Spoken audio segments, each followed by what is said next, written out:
सपना में रह लूं, जागल पर भी लागल सपना। तोहर बाती सुनी के लागे हर घड़ी मिल अपना। ए सजनवा ए रानी, तोरे बिना अधूरा जिंदगी के गाथा। अलबराइल का पेड़ जब तो के देखनी, दिलवा हैराइल धड़कन रुक गई नी। बिंदिया चमके जैसन आसमां के तारा, तोहे मुश्किल लागे चांदनी सवेरा। मेरा जा जब तू देखल्स मुस्काई के, दिलवा फिसल गइल नैहर भुलाई के। तो हसीना लागे हमके उस जैसन, बना ली हमके अब सबन के निशान।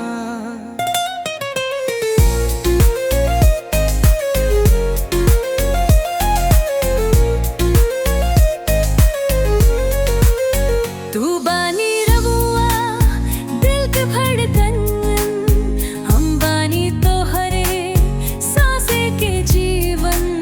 है मोरा राजा है रानी हमार, भीत के ना चली सजनिया के पारा। अंतरा कबीर जब तू के देखनी, दिल बाहर धड़कन रुक गई नी। बिंदिया चमके जैसन आसमां के तारों, तो है मुश्किल लागे चांदनी सवेरा। हे राजा जब तू देखल्स मुस्काई के, दिलवा फिसल गइल नैहर भुलाई के। तो हसीना लागे हमके उस जैसन, बना ली हमके अब सगुन के निशान।